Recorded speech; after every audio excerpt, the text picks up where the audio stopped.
चालू करा ना. सॉरी सॉरी सॉरी, मी काय जरा रील्स बघत होतो. नमस्कार पुणेकर. गोष्ट एका पुणेकराची मध्ये आज आपण एक अशा व्यक्तिमत्वाला भेटत आहोत की हे जे मी आत्ता अडकलो होतो ना रीलमध्ये, स्मार्टफोनवरती, स्मार्ट वॉचमध्ये, याचं डिजिटल वेलबिंग. आणि की today we are living in a very smart world. Smart car, smart watch, smartphone, smart wife, smart husband, या सगळ्यामध्ये आपल्याला we have to be responsible digital personality. We need to be trained, we need to be monitored, we need to be mentored. So असं एक धमाल व्यक्तिमत्व पुण्याचं. Primarily त्या journalist आहेत, त्याच्यानंतर त्यांनी सायकोलॉजी शिकली. जर्नलिझम हा त्यांचा प्रोफेशन होता. ते करता करता सायकोलॉजी आणि मग शेवटी त्यांना डिजिटल वेलबिंग ह्या विषयामध्ये इंटरेस्ट निर्माण झाला. आणि आज ज्या मॅडम आपण भेटत आहोत त्या महाराष्ट्रभर त्यांनी 50,000हून अधिक लोकांना मार्गदर्शन केलं आहे की डिजिटली रिस्पॉन्सिबल तुम्ही कसे असावात. तो अशा मुक्ता चैतन्य मॅडमना आपण आज भेटत आहोत. सो मॅडम, वेलकम टू गोष्ट एका पुणेकराची. Thank you so much. So nice of you to meet you. Such a pleasant personality in the morning. Fantastic. So let's drive around the Yes. city of Pune. चला. Please. Yeah. Thank you.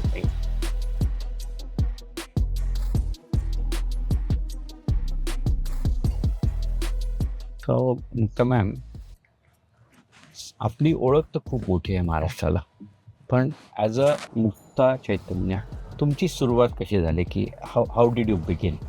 Me journalist म्हणून सुरुवात केली. म्हणजे शिक्षण आधी सायकोलॉजीतलं झालं, मग mass communication आणि जर्नलिझम मधलं शिक्षण घेतलं आणि रेग्युलर मेनस्ट्रीम जर्नलिस्ट म्हणून सुरुवात झाली. 12-13 वर्ष मी मेनस्ट्रीम जर्नलिस्ट म्हणून काम केलं. आणि मग त्याच्यानंतर हळूहळू मला असं लक्षात आलं की वेगळे मीडियम्स आहेत.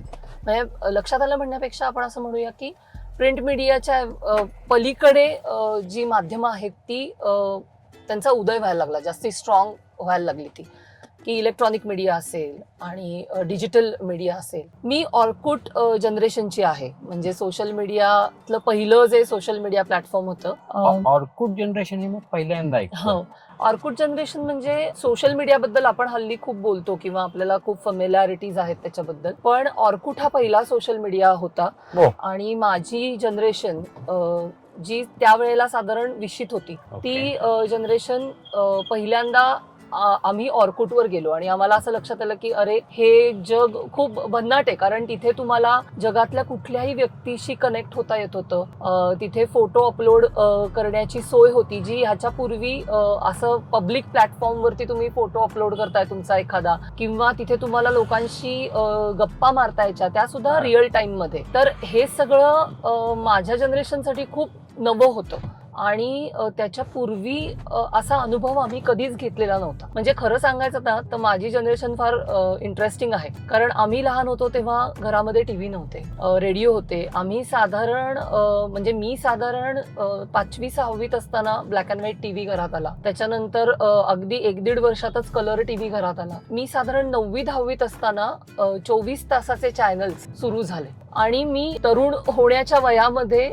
इंटरनेट आलं. सो तो पूर्ण काळ बघणारी खऱ्या अर्थाने ते ट्रान्झिशन जे आहे माध्यमांचं, ते ट्रान्झिशन बघणारी पिढी माझी होती. आणि त्याची प्रतिनिधी म्हणून मला असं वाटतं की मी तो सगळा प्रवास बघत होते. की मी लहान असताना आम्हाला टीव्ही पण नव्हता, किंवा एक कार्टूनचं चॅनल असायचं दूरदर्शनवरचं सकाळी रविवारी, ते बघण्यासाठी जीव धडपडायचा. सो तिथपासून समाज माध्यम तुमच्या हाताशी असणं आणि नंतर झालेली मोबाईलची क्रांती, म्हणजे आधुनिक काळामध्ये 3 क्रांती मानल्या जातात ज्यांनी तुमचं माझं आपल्या सगळ्यांचं जगणं बदललं. त्यातली पहिली आहे अर्थात इंटरनेट, कारण त्याच्याशिवाय कनेक्टिव्हिटी तयारच झाली नसती. दुसरं आहे स्मार्टफोन्स, की ज्याच्यामुळे इंटरनेट त्या गॅजेटमुळे मध्ये आल्यामुळे बऱ्याच गोष्टी बदलल्या. आणि तिसरं आहे ऑब्व्हियसली सोशल मीडिया प्लॅटफॉर्म्स, की ज्यांनी माणसांचं एक्सप्रेशन, आपण एखादी गोष्ट ऐकतो कशी, बघतो कशी, रिसीव्ह कशी करतो, त्याच्यावर विचार काय करतो आणि व्यक्त कसं करतो, ह्या सगळ्या स्तरांवरती अमूलाग्र बदल केले. त्यामुळे पण ही क्रांती कुठून सुरू झाली, तर ही क्रांती ऑर्कुट पासून सुरू झाली. त्या ऑर्कुटवर जाणारी आमची पहिली जनरेशन होती. म्हणून मला नेहमी वाटतं की मी ऑर्कुट जनरेशनची आहे, की तो प्रवास खूप जवळनं बघण्याची संधी माझ्या पिढीला मिळाली. आणि बिईंग अ जर्नलिस्ट तिथे कुठेतरी तो एक किडा असतो ना तुमच्या डोक्यामध्ये, की तुमच्या आजूबाजूला काय चाललेलं आहे, समाज कसा रिॲक्ट करतोय, असाच का करतोय, माणसं अशीच का वागतायत, सोशल मीडियावर गेल्यानंतर माणसांना इतकं बोलावंसं का वाटतं. किंवा मला सुरुवातीला असा प्रश्न पडायचा की माझ्या शेजारीच माझा नवरा किंवा बायको बसलेली आहे, तरी सुद्धा मी सोशल मीडियावरती अॅनिव्हर्सरीच्या तिला शुभेच्छा का द्यायच्या, असे हे मला खूप असे प्रश्न पडायचे. किंवा माझं मूल 1 वर्षाचं झालं तर मी सोशल मीडियावरती हजारो लोकांना, ज्यांचा माझा काही परिचयच नाहीये, अशा सगळ्या माणसांना हे का सांगायचं आहे की माझं मूल 1 वर्षाचं झालं. तो हे मला सगळे खूप प्रश्न पडायचे. आणि मग त्याच्यातनं खरं तर ह्या सगळ्या प्रवासाची आणि अभ्यासाची सुरुवात झाली. तुम्ही म्हटलं तुम्ही आहात ऑर्कुट जनरेशन. हो. आम्ही तर स्टोन एजची म्हणायला पाहिजे. कारण आमच्याकडे लँडलाईन होता. हो. टीव्ही म्हणजे काय माहित नव्हतं. बाहेरच्या ग्राउंडवरती खेळणे, हो. मित्रांबरोबर हुंदडणे, हो. हा एवढाच आमचा डेफिनेशन ऑफ एंटरटेनमेंट हो. होता. अगदीच. आणि आमचा जगाशी संबंध हा आपल्यासारख्या जर्नलिस्टनी लिहिलेल्या न्यूजपेपरमध्ये वाचून आमचा जगाचा संबंध यायचा. बरोबर. आमच्या जनरेशनला काय म्हणाल? मला वाटतं तुमची जनरेशन ही सगळ्यात नशीबवान जनरेशन होती. Most lucky. कारण म्हणजे आता आपण जर बघितलं तर सहजपणे खेळायला मिळणं, बाहेर जाऊन कुठलीही चिंता न करता हुंदडता येणं, घरी कधी परतायचं आहे ह्याचं कुठलंही त्या अर्थाचं नियम किंवा चौकट नसणं. एक जेवायला घरी यायचं फक्त, आणि ते सुद्धा आईवडिलांनी ओरडाआरडा करून अरे चल घरी असं म्हटलं की घरी यायचं. हे इतकं महत्वाचं आहे. हे आता जेव्हा ह्या सगळ्या गोष्टी तुम्हाला आताच्या पिढीला अवेलेबल होत नाहीत इतक्या सहजासहजी, तेव्हा मला असं वाटतं की ह्याचं महत्व जे आहे ना ते आता आपल्याला कळतं आहे. आणि म्हणून तुमची जनरेशन ही मला असं वाटतं की सगळ्यात लकी जनरेशन होती की ह्या सगळ्या गोष्टी ज्या नैसर्गिक आहेत, ज्या नैसर्गिक वाढीसाठी गरजेच्या आणि पूरक आहेत, त्या सगळ्या गोष्टी घडत होत्या. म्हणजे आज असं आहे की मुलांना मातीत खेळू द्या, मातीचं एक्सपोजर द्या, ह्याच्यासाठी वेगळ्या सेटअप्स तयार करावे लागतात. जे की मला वाटतं तुमच्या जनरेशन मध्ये नॅचरलीच होत होतं की मातीतच खेळायचं असतं, म्हणजे नाहीतर कुठे खेळायचं असतं दुसरं. सो हा जो फरक आहे ना, हा फरक मला असं वाटतं की खूप महत्वाचा आणि मोठा आहे. म्हणून आज आम्ही जेव्हा पालकांबरोबर काम करते तेव्हा मी म्हणते त्यांना की तुम्ही मुलांचं डिजिटल बेबी सिटिंग करू नका. त्यांना गरज नाहीये त्याची. त्यांना स्क्रीनची गरज नसते, त्यांना हायपर स्टिम्युलेशनची गरज नसते, त्यांना सतत डोळ्यासमोर नाचणाऱ्या चित्रांची आणि रंगांची आणि साऊंड्सची गरज नसते. त्यांच्या गरजा वेगळ्या आहेत ऍज अ ह्युमन बिंग म्हणून. पण समहाऊ आपण सगळेच गॅजेट्सनी इतके व्यापलेले आहोत की बरेचदा हे लक्षात येत नाही की मुलांना गॅजेट्सची गरज नसते. पण मुलांना गॅजेट्स, मी बघतो, मी I have a granddaughter, तर मुलांना गॅजेट्सचं एक्सपोजर हे पेरेंट्स देतात. हो. मुलं स्वतःहून गॅजेट नाही. कारण की आज माझ्या नातीशी बोलायचं असेल तर मी व्हिडिओ कॉल करतो, हो, मुलीला फक्त हॅलो म्हणतो आणि नातीशी गप्पा मारतो मोबाईलवरती. बरोबर. कारण की ती मला स्क्रीनवरती दिसते. आता हा सर्वात पहिला एक्सपोजर झाला त्या लहान मुलासाठी. आणि तिथून मग पुढे ती मुलं दिसतात की ती जेवताना मोबाईल समोर घेऊन जेवतायत. तर ह्याच्यामध्ये ऍज अ डिजिटल वेलबिंग, तर पहिला जो पार्ट की त्याच्यामध्ये मला आनंद आहे, तुम्ही माझ्या नातीला भेटू शकतो. पण त्याच्यानंतर दुसरं दुःख आहे की पुढच्या वेळेला मी जेव्हा तिला भेटायला जातो तेव्हा ती मोबाईल समोर ठेवून, स्क्रीन समोर ठेवून जेवते. बरोबर. ह्याच्यात चांगलं काय वाईट काय? मला असं वाटतं ना की 2 टर्म्स आम्ही वापरतो डिजिटल वेलबिंग मध्ये, ज्याला गुड स्क्रीन टाइम आणि बॅड स्क्रीन टाइम असं म्हटलं जातं. की तुम्ही तुमचा स्क्रीन कशासाठी वापरता आहात आणि ते तर्कशुद्ध आहे का, रॅशनल आहे का, ह्याचा विचार करणं फार गरजेचं असतं. म्हणजे आता तुम्ही जी उदाहरणं दिलीत की लॉंग डिस्टन्स आहे, तुम्हाला भेटायचं आहे, गप्पा मारायच्या आहेत, याच्यासाठी तुम्ही स्क्रीन वापरणं ही चांगली गोष्ट आहे. कारण त्यांनी तुम्हाला व्यक्ती बघता येते, त्याच्याशी थेट लाईव्ह रिअल टाइम मध्ये बोलता येतं, एक कनेक्शन तयार होतं. किंवा अनेक कॉर्पोरेट्समध्ये सुद्धा वेगवेगळ्या शहरांमध्ये किंवा देशांमध्ये व्यक्ती राहतात आणि एकत्र मीटिंग करणं गरजेचं असतं.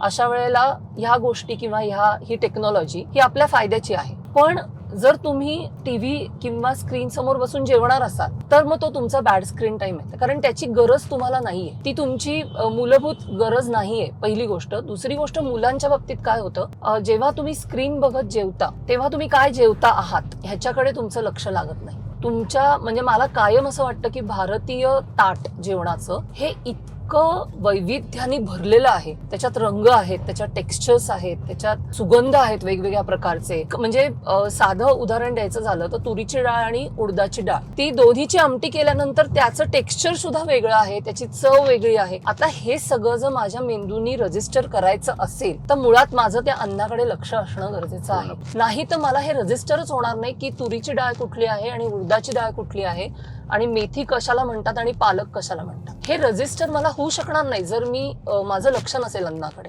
आता काय होतंय, मला नाही वाटत मुलांचं त्या अर्थाने लक्ष असतं. नाही, they don't look at there food. हा, एक्झॅक्टली. आणि मला ते असं वाटतं माणूस म्हणून भयंकर चुकीची गोष्ट आहे.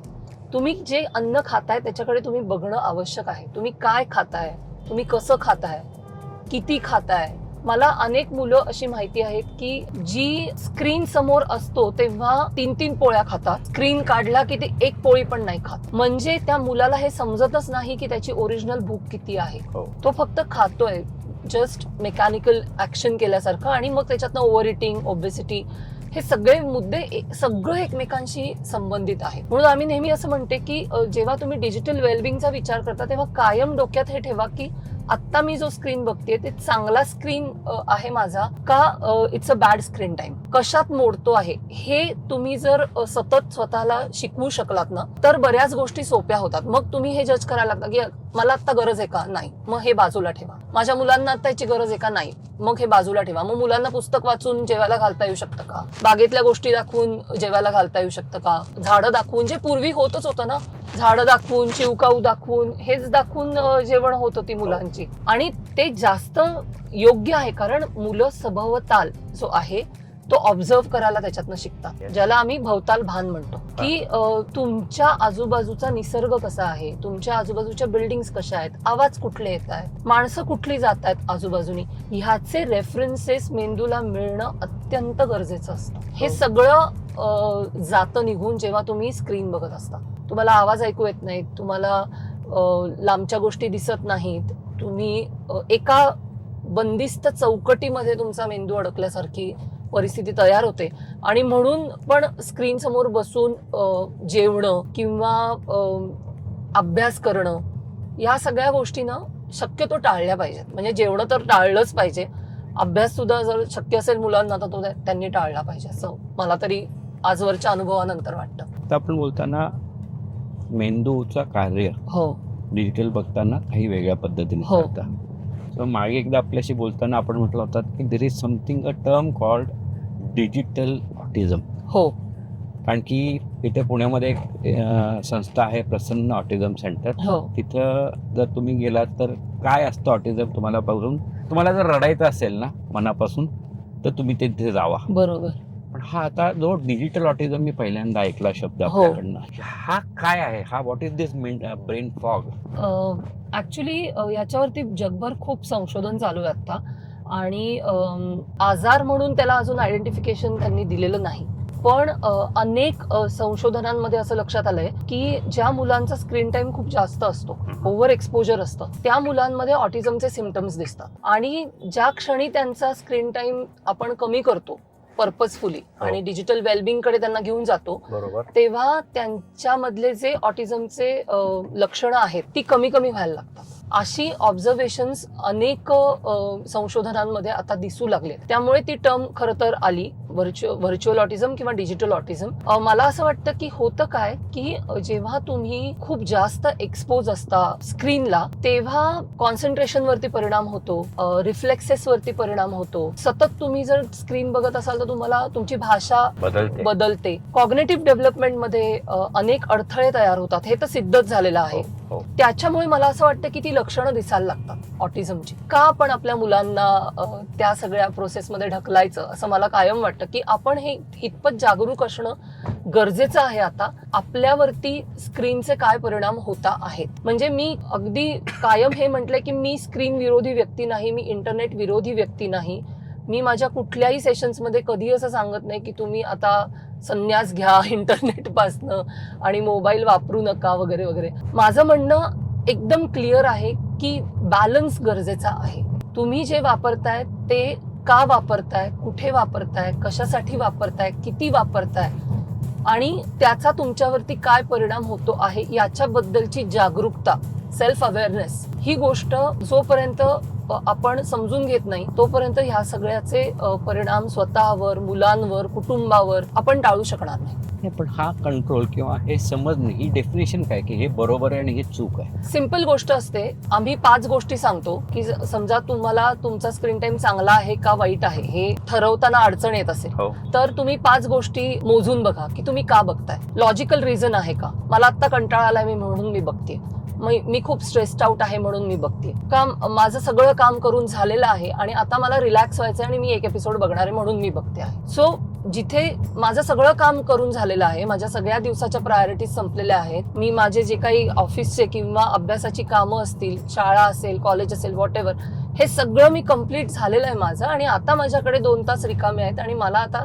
काहीतरी एंटरटेनमेंट पाहिजे आहे म्हणून मी एक वेब सिरीज बघते आहे. That's not a bad screen time. जर मी दिवसभर काम केलंय, सगळ्या माझ्या प्रायोरिटीज संपवलेल्या आहेत आणि मला आता कंटाळा आलाय आणि मला असं वाटलं जरा रिलॅक्स व्हायचंय म्हणून मी एक एपिसोड बघते आणि मी एक एपिसोड लावला आणि मी थांबू शकले नाही आणि मी बिंज वॉच केलं पुढचे 5 तास, that's a bad screen time. So इथे थांबायचं कुठे हे ठरवणं, आणि मला असं वाटतं ती मेंदूची शिस्त असते. ते असं तुम्हाला मी आता ठरवते आणि मग मी उद्यापासून असं नाही. तुम्ही ती जर शिस्त लावली ना स्वतःला की मी एक एपिसोड झाल्यानंतर बंद करणार आहे, मला किती क्युरियोसिटी वाटली की पुढच्या एपिसोडमध्ये काय आहे तर मी ते उद्या बघीन, मी ते आज बघणार नाही, ही जी स्वतःला शिस्त लावण्याची पद्धत आहे ना, हीच खरं तर आम्ही डिजिटल वेलबिंग मध्ये शिकवतो. त्याचीच प्रॅक्टिस करून घेतो लोकांकडनं की ही शिस्त स्वतःला लावायची कशी. आणि मग त्याच्यासाठी खूप टेक्निक्स असतात, कारण ह्या सगळ्या म्हणजे मला असं वाटतं स्क्रीनच्या ओव्हर एक्सपोजर मध्ये सगळ्यात मोठा प्रॉब्लेम हा आहे की आपण ब्रेक्सच घेत नाही. आपण आपल्या मनाला, आपल्या मेंदूला, आपल्या शरीराला थांबायला, पॉज घ्यायला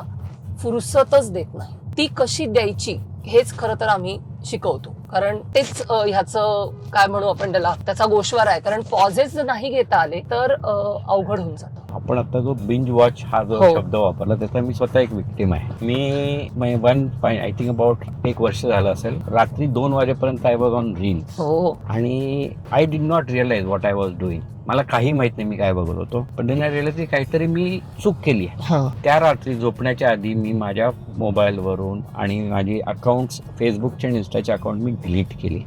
आय डोंट नो व्हाय, की मला कोणी सांगितलं नाही, पण मला वाटलं की ह्याच्यामुळे मला प्रॉब्लेम आहे. आणि त्याच्या 2 महिन्यानंतर I was diagnose with glaucoma and dry eyes. And the doctors diagnosis is your reel time. Of course glaucoma has a hereditary reason, पण ड्राय आईज फर्दर एनहान्स्ड इट. की ते मला थोड्या वर्षानंतर आलं असतं, ते आधी आलं. खरं what you say is I am a live example की येस, म्हणजे हे होतं. आणि मी सॉरी, मी पहिले माझ्या आईला सॉरी म्हणतोय पुढे जे बोलणार आहे त्याच्याबद्दल, की आय हॅव सीन की आता at a very old age, she is 80+, she can manage to watch 3 screens at a time. हे पण एक खूप कॉमन डिझीज आहे, खूपच कॉमन आहे.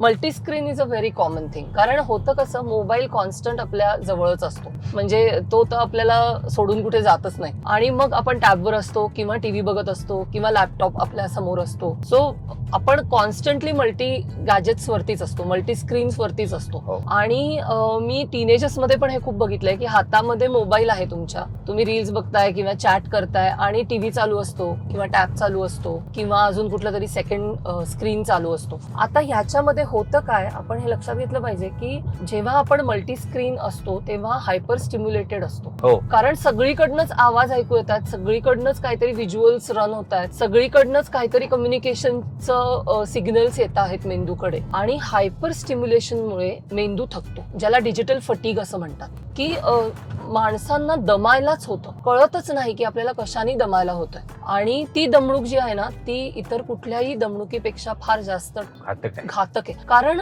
एका पॉइंट नंतर माणसं झोन आउट होतात. म्हणजे आम्ही शाळांमध्ये बघतो की मुलांशी मी बोलत असतो आणि मुलं झोन आउट असतात, त्यांना कळतच नसतं काय चाललेलं. They are not there, they are just sitting there. आणि त्यांचा मेंदू कुठेतरी भलतीकडे असतो. म्हणजे त्यांना असं विचारलं की तू आता काय विचार करत होतास, तर तेही त्यांना सांगता येत नाही. म्हणजे असं नसतं की त्यांना काहीतरी वेगळा विचार करतायत आणि तो वेगळा विचार त्यांना सांगता येतोय. त्यांना त्यांच्या डोक्यात काय विचार चालू आहेत हे पण सांगता येत नाही, ते ब्लँक असतात. सो हा जो प्रकार आहे ना, हा मला असं वाटतं फार डेंजरस आहे. कारण मेंदूचं कामच मुळात इन्फॉर्मेशन रिसीव्ह करणं, प्रोसेस करणं, स्टोअर करणं आणि रियूज करणं ह्या टप्प्यांमध्ये असताना आपण त्याची जी साखळी आहे ती साखळी पूर्णपणे विस्कळीत करतो, त्याला ओव्हर स्टिम्युलेट करू. आणि मग म्हणजे डोळ्यांवर जसा परिणाम होतो तसा त्या सगळ्याचा म्हणजे मेंदू सकट शरीरावर पण परिणाम आहे डिजिटल फटिकचा. म्हणजे टेक्नेक नावाचा एक आजार हल्ली दिसतो.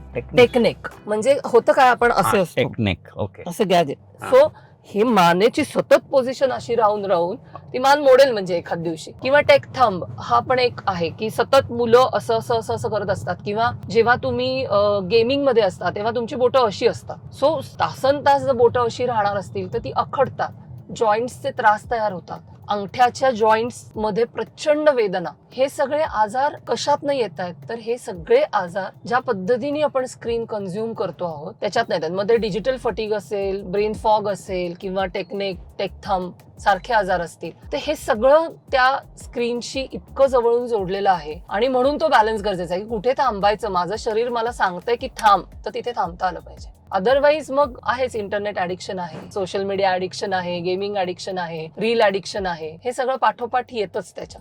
आता तुम्ही आधी जर्नलिझम मध्ये होता हो. की जिथे तुम्ही लोकांची माहिती लोकांना पोहोचवायची, हो याची माहिती त्याला पोहोचवायचं हो आणि त्याला थोडा काहीतरी कलर तुमच्या पद्धतीने बरोबर. इंटरप्रिटेशन करून it is to be transmitted. नाव ज्या फील्ड मध्ये आपण आता आहात, हो त्याच्यामध्ये तुम्ही माझीच माहिती मला सांगत आहात. हो ह्यामध्ये आणि ह्याच्यामध्ये तुम्ही कोणताही तिखट मसाला लावू शकत नाही नाही. आणि माझीच माहिती तुम्ही मला हो. देताय. तर जर्नलिझम आणि डिजिटल वेलबिंग एक्सपर्ट ह्या दोन्ही मध्ये फरक काय किंवा साम्य काय? फरक सगळ्यात मोठा मला असं वाटतं की जर्नलिझम मध्ये तुम्ही थर्ड पार्टी असता, की तिथे तुम्ही एक अशी व्यक्ती असता की जी सगळं ऑब्झर्व करते आणि जिला स्वतःचं काही ओपिनियन त्याच्याविषयी नाहीये. जोपर्यंत तुम्ही बातमीदारीमध्ये असता, बरोबर. तुम्हाला काही स्वतःचं ओपिनियन नाही, तुम्ही जस्ट फॅक्ट्स मांडता आहात. ट्रेनिंग मध्ये फॅक्ट्स बरोबर माणूस समजून घेणं आणि त्या माणसाला त्याचा जो काही प्रश्न आहे त्या प्रश्नाच्या उत्तरापर्यंत पोहोचण्यासाठी मदत करणं, हा मला वाटतं दोन प्रोफेशन्स मधला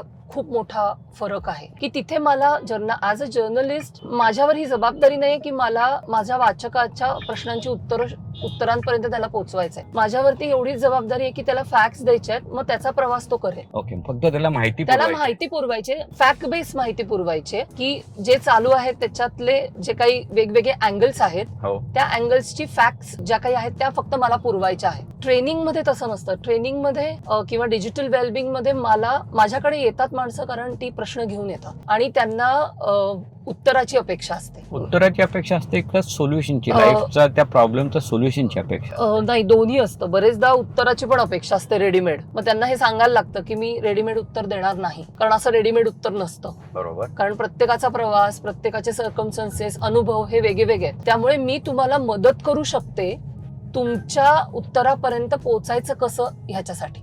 मी तुम्हाला मार्ग दाखवू शकते, त्याच्यातले सोल्युशन्स काही देऊ शकते की हे करून बघा, हे तुमच्यासाठी वर्क होतंय का, हे होत नसेल तर हे करून बघा, हे वर्क होतंय का. सो मी तुम्हाला त्या जर्नीमध्ये तुमच्या बरोबर असू शकते, पण जर्नी तुम्हालाच करायला लागेल. मी तुमच्यासाठी तुमचा जर्नी नाही करू शकत ना, मी तुम्हाला रेडीमेड सोल्युशन्स देऊ शकते. एकदम करेक्ट. प्रवास तुमचा तुम्हाला करायचा आहे. त्या प्रवासासाठी लागणारी साधनं जी आहेत किंवा मार्ग जो आहे तो मार्ग आणि ती साधनं देण्याचा, प्रोव्हाइड करण्याचा प्रयत्न मी करू शकते. एवढीच भूमिका माझी ॲज अ ट्रेनर किंवा ॲज अ डिजिटल वेलबिंग मध्ये काम करणारी व्यक्ती म्हणून असते. साम्य हे आहे की दोन्ही ठिकाणी माझा जो संबंध आहे तो माणसांशी आहे.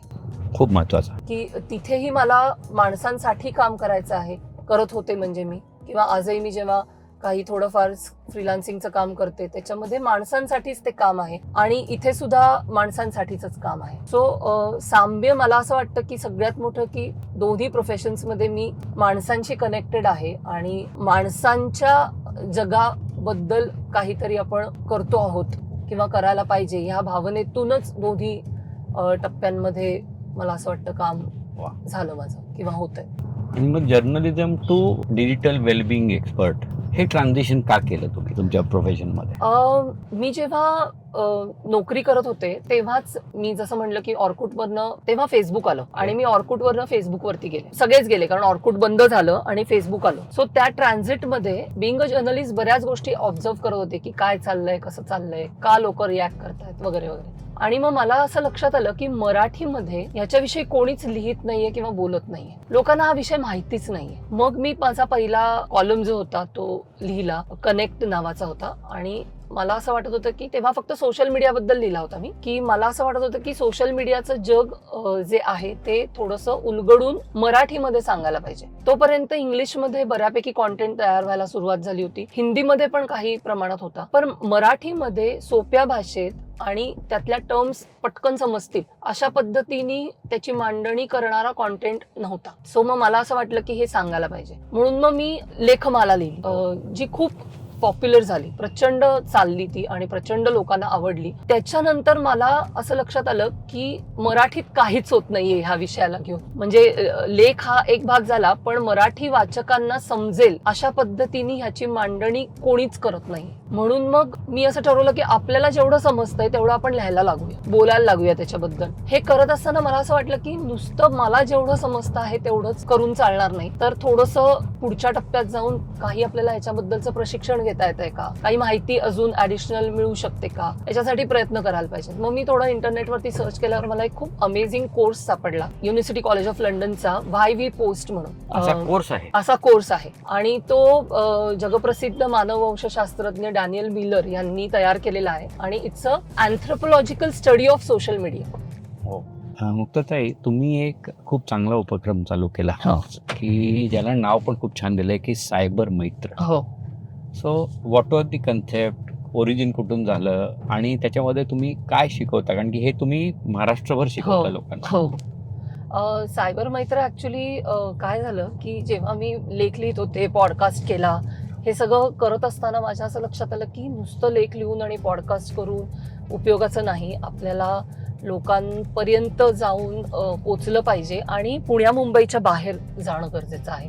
कारण जेव्हा मला अरुण साधू फेलोशिप मिळाली तेव्हा माझा विषय होता गेमिंग आणि पोर्नोग्राफी, वयवर्ष 8 ते 18. मी बऱ्यापैकी ग्रामीण भागात, आदिवासी भागांमधनं पण तो रिसर्च केला होता की काय तिथे परिस्थिती. आणि माझं असं लक्षात आलं की हा प्रश्न फक्त शहरी किंवा निमशहरी भागातला नाहीये, हा प्रश्न ग्रामीण भागापर्यंत, आदिवासी भागापर्यंत पण पोचलेला आहे आणि तितकाच गंभीर आहे. तर ह्या लोकांपर्यंत कोण पोचेल, हा माझ्या पुढचा सगळ्यात मोठा प्रश्न होता. की पुण्या मुंबईत ते एक्सपोजर लोकांना मिळू शकतं, पण बीड असेल, उस्मानाबाद असेल किंवा कोकणातली छोटी छोटी गावं असतील, इथे कसं पोहोचणार हे सगळं आणि हा अवेअरनेस आपण कसा तिथपर्यंत नेऊ शकतो. मग मला असं वाटलं की आपण फक्त लेख लिहिणे आणि ह्याच्या पलीकडे जाऊन जमिनी कामामध्ये उतरायला पाहिजे. म्हणजे ग्रासरूट लेवलला, की गावोगावी शिबिरं घेणं असेल, लेक्चर्स घेणं असेल, वर्कशॉप्स घेणं असेल, ह्या गोष्टी आपण सुरू करायला पाहिजे. औरंगाबादमध्ये पहिल्यांदा माझं पहिलं झालं होतं वर्कशॉप आणि ते झाल्यानंतर मला असं लक्षात आलं की हे आपण जर करू शकलो व्यवस्थित ऑर्गनाइज पद्धतीने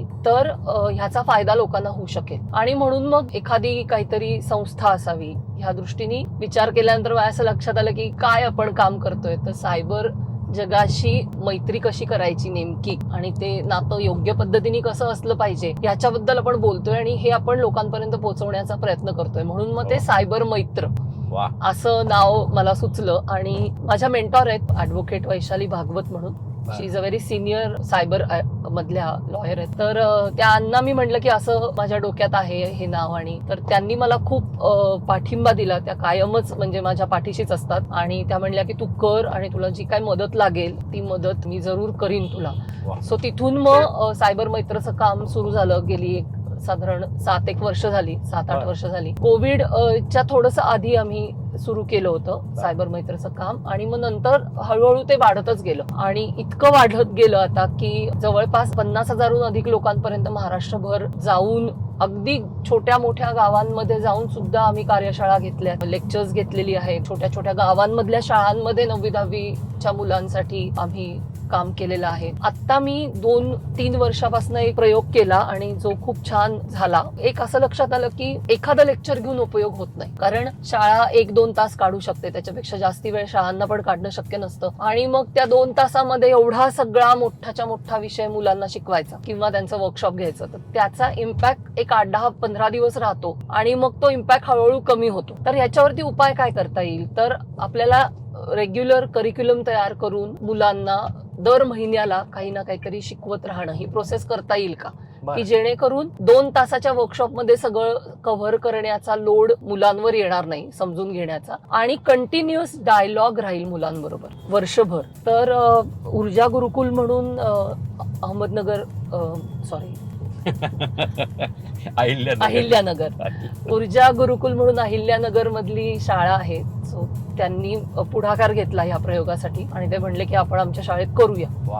सो मग आम्ही तिथे रेग्युलर सिलेबस बनवून, जसं आपण गणित शिकवतो, मराठी शिकवतो, त्या पद्धतीने मी माध्यम शिकवते जाऊन. आणि 2 वर्ष आम्ही तिथे तो प्रयोग केला. खूप इंटरेस्टिंग झालं ते सगळं सेशन्स आणि सगळाच प्रयोग, आणि त्याचे रिझल्ट्सही खूप चांगले आले.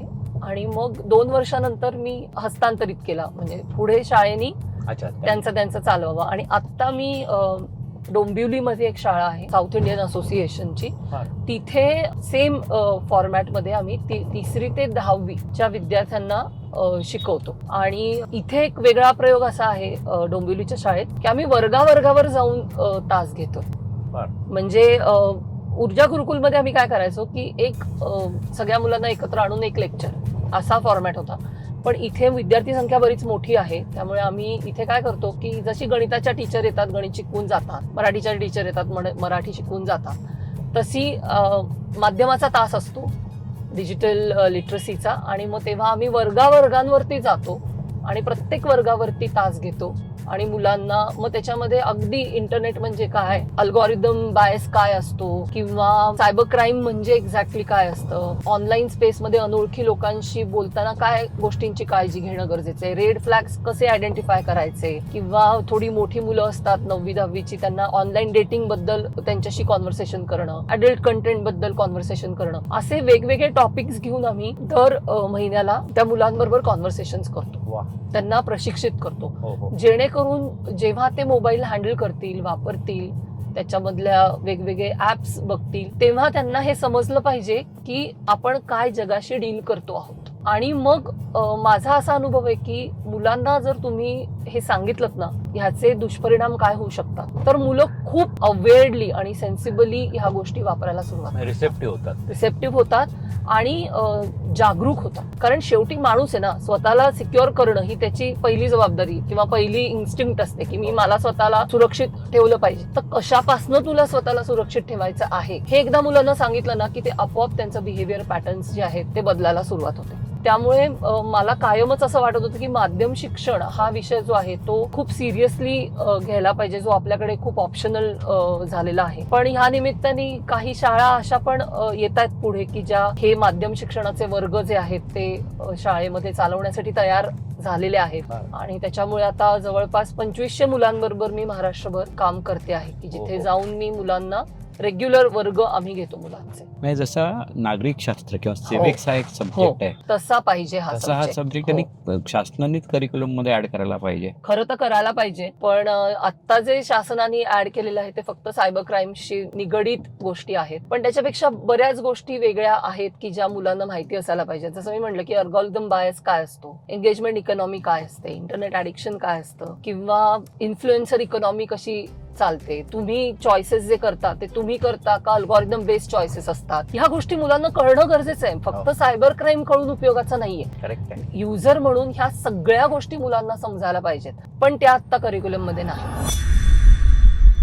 आपण एक गोष्ट लक्षात घ्यायला पाहिजे की मेंदू तसाच काम करतो जसा तो कुठल्याही प्रकारच्या व्यसनामध्ये काम करतो. पालक दमून घरी येतात काम करून आणि मग मूल काहीतरी सांगायला येतं आणि मग पालक म्हणतात थांब रे जरा, मी आत्ताच दमून आलोय, जरा मला माझ्या गोष्टी करू दे, मग तुझ्याशी बोलतो. इनडायरेक्टली तुम्ही हे सांगताय त्या मुलाला की आय नीड माय स्पेस आणि तू आत्ता माझ्या स्पेस मध्ये वेलकम नाहीयेस, तू नंतर ये बोलायला. मग ते मूल जेव्हा थोडंसं समजदार होतं ते म्हणतं की आता तुम्ही पण वेलकम नाही आहात माझ्या स्पेस मध्ये, तुम्ही नंतर या. समाज बदलतोच, समाज हा बदलणारच आहे. तो बदलत असताना त्याविषयी दुःख करण्यापेक्षा नव्या व्यवस्था ज्या येता आहेत त्याला पूरक व्यवस्था उभ्या करणं. रात्रीचं जेवण जे आहे ते जेवण आपण सगळे एकत्र करू आणि स्क्रीन शिवाय करू. इथून आपल्याला सुरुवात करता येईल का?